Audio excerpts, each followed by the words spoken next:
Well, we start with an incident that's been labelled a disgrace to football by Trent Alexander-Arnold. Real Madrid's Champions League win over Benfica was suspended. Now we've got more breaking news to bring you concerning Benfica's trip to the Champions League. Our chief, few minutes. Yeah, Gianluca Prestiani has been suspended by UEFA.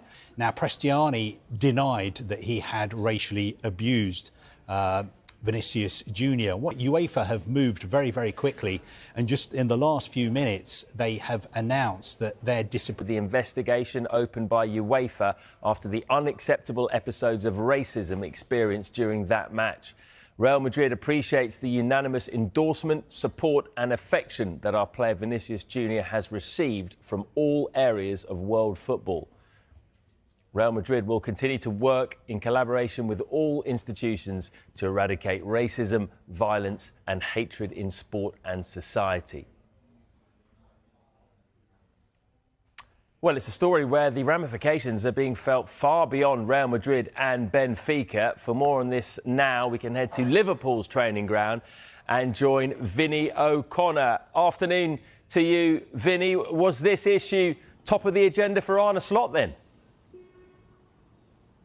It was. It's difficult for Arne Slot in a situation like this to say too much as well, with that UEFA investigation now open. But clearly there was support for Vinicius Junior given what he's faced over in Lisbon the other night. And on top of that, of course, it would have been remiss not to ask him what message Arne Slot gives to his players were they to face such a similar situation, or indeed whether enough is being done to combat racism in football. And this is what Arne Slot had to say. Yeah, I think in general you can never do enough. You can always do more, and we should always try to do more to make sure this never happens again. And that's what I mean in general. I think we have to try as a world football community to do more than society does.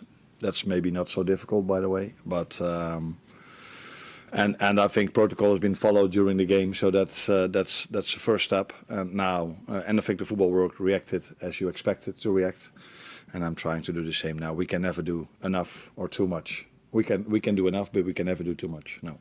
Last topic I want to mention: we had to suspend 2 of our member associations for government interference in the activities of the football association. So these associations are suspended from all footballing activities with immediate effect, and they know what needs to be done for them to be readmitted.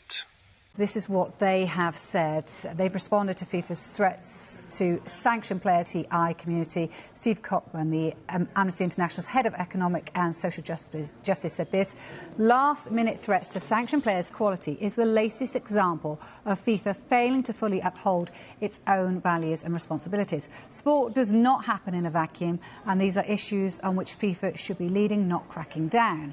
Agreements on armbands and better protections for LGBT communities should have been reached a long time ago, they say. We applaud the courage of teams and players who've spoken out about human rights, and we hope they continue to do so. Fans, players and FAs want to ensure that football can be a vehicle to promote human rights, and FIFA needs to heed these calls quickly. It must not only encourage messages of equality, but take proactive action to ensure LGBTI people are protected. And let's not forget the migrant workers who made the tournament possible. They must be compensated in full for the unspeakable abuse they suffered. Well, we start with an incident that's been labelled a disgrace to football by Trent Alexander-Arnold. Real Madrid's Champions League win over Benfica was suspended for 10 minutes of racism. The Real Madrid forward has criticised UEFA's protocols and labelled racists as cowards. Well, Vinicius Junior gave Real Madrid the lead with a fantastic